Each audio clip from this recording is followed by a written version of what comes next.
Okay, it's Thursday. This is going to be a little different of what I normally do on a Thursday. I gave you a heads up about this past Sunday that there's so much material in this upcoming Sunday's message that I had to break some of it out. And so this is a standalone, just kind of like to-go box. Like when there's more food that you can eat when you go out to eat, that you ask for a to-go box and you take that with you and then eat it later. So this is related to what we're going to talk about this Sunday, but it's just extra material. So it'll be a little bit longer. Don't feel like you have to like slog through this. These are for the nerds who want who are interested in a deeper dive. Sunday we're going to talk about the body triad, which is eights, nines, and ones. We talked about the heart, twos, threes, and fours, who filter all of their emotions through expectations that they feel like other people place on them and how their heart responds to it. And then last Sunday we talked about the mind. Those were fives, sixes, and sevens, and they're thinking about things. They don't necessarily not feel, but their way of relating to the world and figuring out how to respond to it is more through the way they think. And then Sunday will be eights, nines, and ones. It's the body triad. And so they have this instinctual, built in, this is right, this is the way things are supposed to be done, that's felt in their body, which is really interesting. And so we're going to have a lot of conversations Sunday about what instinctual behavior looks like, how it's stored in the body, excuse me, how it's stored in the body, and then how we experience it. But there are some truths, just like with the heart and the mind, that it's not just for those types in the Enneagram, that everyone has a heart, and so you have to guard and protect it, and everyone has a mind, and you have to decorate it just right with the thoughts that you think. The body's the same way, that even if you're not in this triad, bodies are really important because they're programmed to act out of instinct, and we're going to really talk about that Sunday morning. But what we're going to talk about today are some specific aspects of how the body works instinctually, and then how that causes us to understand better about the body. There's an emerging field of study called epigenetics, and just if you're watching this, you're a nerd, so you're gonna be okay with this. It's not eugenics, which is what the Nazis believed in a superior race, that there's a superior gene or a superior race of people. And racism is really rooted in a belief that certain people are superior to others just because of where they come from or the color of their skin or who they are. That's eugenics.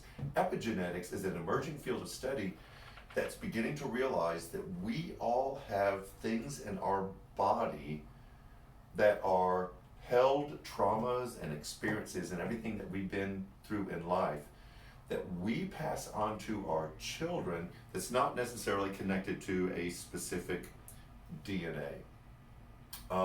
And this is where they've discovered this field called epigenetics. And it's in the generations, children, grandchildren, and even great-grandchildren of people who had been through the Holocaust. That people who had survived the Holocaust are holding all of that trauma and all of those horrific experiences in their body. And they found out that they're passing on some of that trauma to children and grandchildren and great-grandchildren, even though that they've never been through the Holocaust. So they're discovering that their offspring have some of the same physical issues, some of the same reactions in situations that the person who'd been through the Holocaust had been through, even though that they hadn't been through it at all. The studies are really interesting because they found out it's not a DNA passing on of traits, it's something that's stored in the body. So they're recognizing how important the body is in holding on to things that we've been through. And we know that there's things in us, the way we respond to situations, there's things that go on in our life that we respond and react to that we don't know where it came from. And I'm sure you've had that experience, that something will happen to you or something will cause a reaction from you and you won't know where that reaction comes from. It's like there's this response and you're going like, that's not who I am and I don't know where that came from. And what they're discovering is there is stuff that our body is holding on to that our parents or their parents or their parents went through, and it's still being contained in our body. I want you to hold on to that because Scripture talks about that the sins of a generation will be passed on to the next generations. And we've always wrestled with that because we either interpret it as sin, like your kids or your grandkids will suffer the punishment of the sin of the previous generation, which is kind of reading into that passage and studying epigenetics. I don't think that's what that passage meant. That the things that we do and the things that we involve ourselves in, and it can be sin, the lifestyles that we are stored in our body and they're discovering in a very biological way are passed on to future generations. So that's epigenetics, and you kind of go like, well, that makes sense. Especially when you read the studies of the Holocaust and the generations of those who survived it, you realize this is a real thing. However, this has to take us to an obvious place of conversation that I know some of you will react to. Like, you're okay with the Holocaust study for whatever reason. But when we broaden this application to other areas, you're going to react. And I think you're going to have to ask yourself, why am I reacting to this? Why am I okay with this understanding and this emerging study in this area, but why do I have this reaction to it in this area? And this is where we have to have an honest and frank conversation. We have to talk about racism and the effects of 250 plus years of slavery and 150 years of Jim Crow and overt systemic and structural racism in our country. We cannot believe that we see the effects and the results of the Holocaust being passed on to subsequent generations and not believe that slavery and overt racism, structural, built into the fabric of our society, doesn't have an equally detrimental effect. We just have to believe that.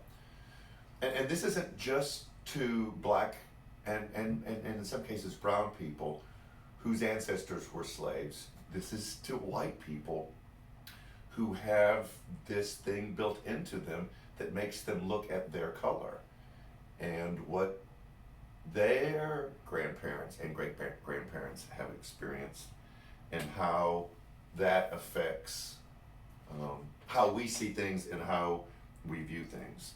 Martin Luther King always said that oppression affects those who are being oppressed and affects the oppressor, and both have to be set free.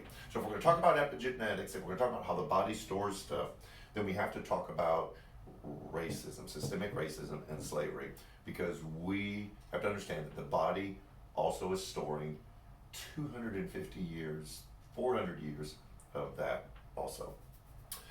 Isabel Wilkerson, who wrote the book The Warmth of Other Suns, which was about the Great Migration to the North from the South after the Civil War, really after Reconstruction, when it was realized that the South was going to be allowed to systemically right racism as part of the negotiation after the Civil War and Reconstruction. There was this huge flight of blacks to the North, to the major cities, Chicago, Detroit, in the North. She also has written a new book that just came out, like it only came out a week or two ago, called Caste. And she used the word caste because she was taking the understanding of the Indian culture, and now there was a preset caste system that you were born into, and that's just who you were, you couldn't move from it, to talk about how in the United States we still practice that kind of understanding that if you were born into this certain economic color, society, that's where you stay. And we've discovered we believe in the American dream, we believe in social mobility, we believe in economic mobility, but if you look at the stats, 90 to 95% of the people stay in the same economic class that they were born into. We have a caste system in the United States. But Isabel Wilkerson also talks about how the bodies have absorbed and held on to this harm and trauma that was done through slavery, and that the caste system is built not so much as what's woven into society, but what our bodies are holding on to and what is being remembered in our bodies, not just what's woven into. So structural and systemic racism is, yes, the laws and the norms and the mores that are built into our culture, but it's also how our body stores it. I know some of you reacted to that because whenever we talk about slavery, we do this thing like, well, that's in the past. We should get over it. I don't know why we're talking about it. And we have to stop doing that.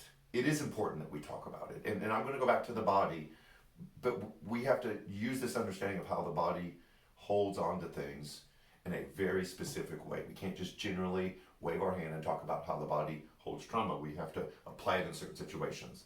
This is my final proof that history is important and it has to be considered and we have to talk about it, is when you go to the doctor for the first time, and I have been through a lot of this recently, you're filling out all the forms. One of the primary first questions that you are asked when you go to a new doctor is, tell me about your family medical history. Tell me about your parents. Tell me about your grandparents. Tell me about siblings, because there is this belief, and it's proven, that if there is a history of heart disease or cancer or mental illness or any kind of issues in your family, that has to be known, because that is considered when looking at a patient and trying to come up with some kind of diagnosis of their situation.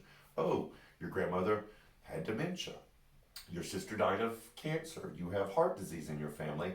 Even though you aren't exhibiting any of those because it's in your family history, it's important. We need to know it, and we need to work that into our understanding of what treatment for you will look like. So we know that that's important, and we can't just wave our hand and say, well, it's in the past, it's not important. It is important. So if we're going to look at it in the lives of generations of those whose grandparent, great-grandparent, parent went through the Holocaust and believe that it has effect, that it's important in understanding in medical history that when you go to the doctor, we have to understand and know medical history. We have to understand it in the context of racism and slavery and systemic and structural Jim Crow laws and norms and mores that treated people of color differently than people who were white. And that has to be an honest conversation. So that's kind of like a side issue. And that we will have that conversation more, which brings us back to kind of the final point, and I know I'm going on for a while here, but this is really important, is to look at our present situation with the pandemic.